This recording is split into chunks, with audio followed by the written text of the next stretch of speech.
My name is Cecilia Robertson, and today I would like to share with you one of my favorite oil paintings by Pablo Picasso. This painting is called Guernica. I have enjoyed this painting for some time now and would like to express my views on it and share some information with you. First and foremost, I would like to share some information about Pablo Picasso with you. Pablo Picasso was born on October 25, 1881 in Malaga, Spain. Pablo was baptized as Pablo Diego Jose Francisco de Paula Juan Nepomuceno Maria de los Remedios Crispiniano de la Santísima Trinidad. This was a series of names honoring Pablo's various relatives and saints. Although Pablo was born in Spain, he spent much of his adult life in France. Some may argue that Pablo Picasso was destined from the start to become a great painter. Pablo's father was a painter who specialized mainly in painting various types of birds. One of Pablo's very first words was piz, which was a shortening of the Spanish word for pencil. He first received training from his father at just the age of 7, leading to such a strong love for art that Pablo began failing with his schoolwork. Pablo began to attend the School of Fine Arts in Barcelona, Spain at just 13 years old. Pablo began his career as an artist very early in his life. At the age of 19, Pablo Picasso made his very first trip to Paris, which was then considered the world's art capital. While living in Paris, Pablo Picasso suffered severe poverty and was forced to burn much of his early work to survive the cold. He became an achieved painter, sculptor, printmaker, ceramicist, and stage designer. During the war, Pablo Picasso lived in Paris. Pablo Picasso's work did not fit the Nazis' ideal of art, but he continued his work in secret anyway. While Pablo Picasso created countless famous works, including First Communion, La Vie, Portrait of Dara Meer, Gertrude Stein, and The Weeping Woman, today I would like to talk to you about my favorite of all of his works, Guernica. In January of 1937, Pablo Picasso was asked by Republican Spain to produce a painting for the Paris World Exposition. This would be his very first commissioned work. Unfortunately, Pablo Picasso was uninspired and struggled to find an idea for the piece.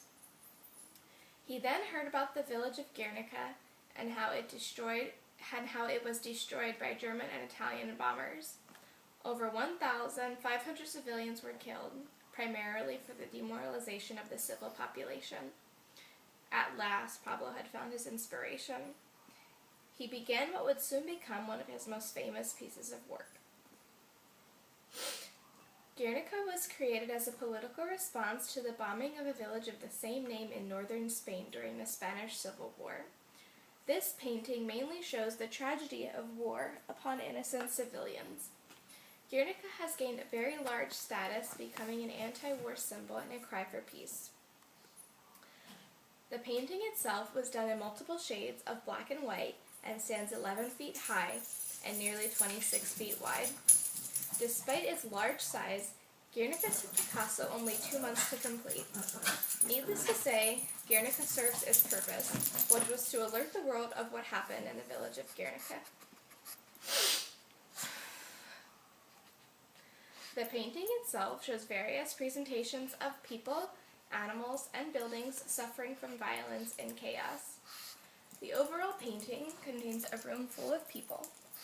In what seems to be the opening of the painting, you see a young woman who's screaming in anguish, and she's holding a dead child in her arms. Above the woman here stands a bull.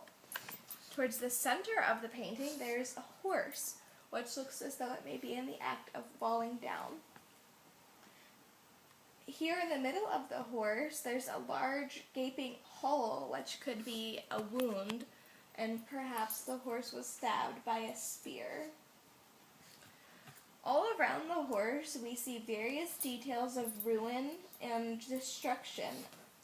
Down here by the horse, you have a dead, decapitated soldier, and in his arm here, you have a broken dagger, out of the dagger there's a flower growing, and in the palm of this hand you have what is the symbol for martyrdom. Another thing I saw was that if you change the effects on the painting and you look at this image here, which is actually the arm of a woman holding a torch, when you change the effects of the painting, this looks like an angel praying with its wings being here and this being its hands. Another sort of strange appearance is that if you look at the tongues of the horse and the woman and the bull, they're broken daggers. I'm not really sure what that could symbolize, but perhaps it symbolizes a lot of pain and chaos. To this side of the painting, you have an open door, and there's a figure here with his arms raised, and it looks as though he might be on fire. Some of the effects I read about when researching this painting were that the actual images in the painting form different things. One thing I read was that the woman, the bull, and the dead soldier here form a skull. I was not able to note that, but I read about it in a few different things. I think this is a very fascinating painting. There are many descriptions of images formed by other images like the skull. Although I failed to see them, I'm sure if I keep looking I'll find it somewhere. This is one of my very favorite paintings, not only because of the content, but because of its message. And Pablo Picasso was using all of these images to give a very clear message. And he is protesting the Spanish Civil War. And he shows the defeat of these people and all the pain and the destruction the Spanish Civil War has caused. I think this is a very wonderful piece of art, and everything about it sort of intensifies your viewing experience. The colors being black and white accelerate all the drama that's happening. It's a very powerful and moving painting, and I can sit and look at it for a very long time. And it's just a really nice piece. It's not very pleasing, but you're able to participate very well. So in closing, I've been able to share with you one of my favorite pieces of work by Pablo Picasso, which is an oil painting titled Guernica, which was created in response to the bombing of a village in the country of Pablo Picasso's birth. I hope you're able to look at this work with greater appreciation from this day forward. Thank you.